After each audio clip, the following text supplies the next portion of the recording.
You know, sometimes the biggest international dramas start in the most unexpected places, and this one involves two of the world's closest allies, the United States and the European Union, in a high-stakes standoff. And the cause of it all? Greenland. Yeah, you heard that right, Greenland. I know what you might be thinking. Greenland? Really? Could a disagreement over this massive, sparsely populated island actually spiral into a full-blown transatlantic trade war? It sounds almost unbelievable. So let's break down exactly how we got to this point. So, how did this all kick off? You'd think a crisis like this would start in some tense, closed-door diplomatic meeting, right? With secret cables and stern-faced ambassadors? Well, nope. This whole thing was ignited by a social media post. And this is the post that threw gasoline on the fire.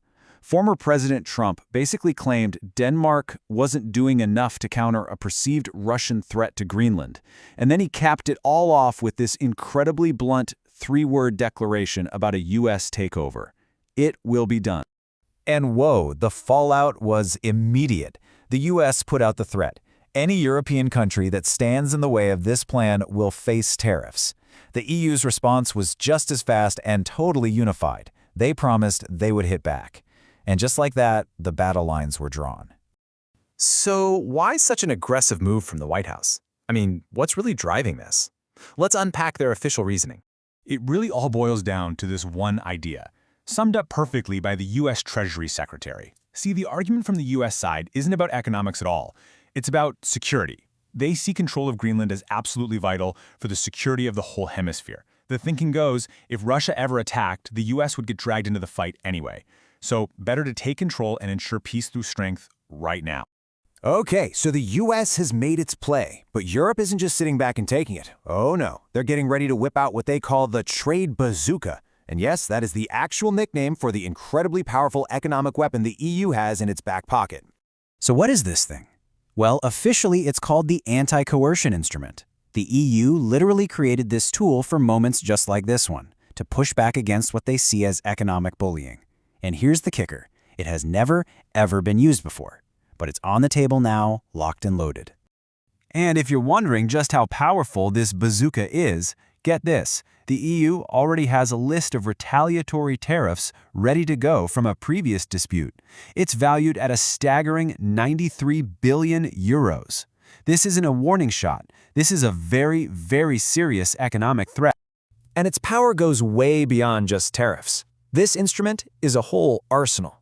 We're talking about imposing tariffs on American goods, sure, but also potentially restricting U.S. access to the entire massive European single market. They could put limits on U.S. investments. They could even go after American digital services specifically. It's designed to hit from every possible economic angle. Okay, bazookas, tariffs, anti-coercion instruments. It can all start to feel a bit abstract, right? So let's bring it back down to earth. What is the real price of a trade war? Because when these economic giants clash, it's not just the politicians who feel it. It's everyone. For businesses, it's a total nightmare. It means extreme uncertainty. They'll slam the brakes on new investments, and their supply chains could be thrown into complete chaos.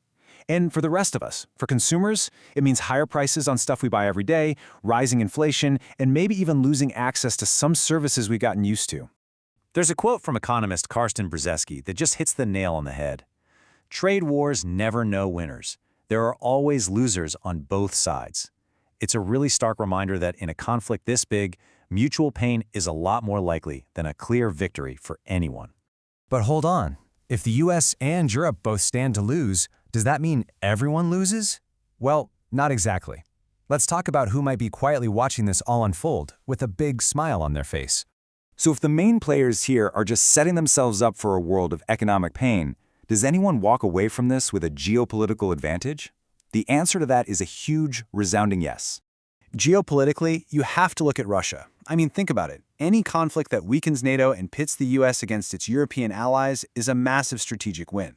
It just gives them more freedom to operate on the world stage. And then there's the money. All this instability could spook investors, and that capital could flee to regions seen as more stable, like parts of Asia or Latin America. This isn't just about cash moving around. It could mean supply chains get rerouted for good, shifting the entire global economic center of gravity.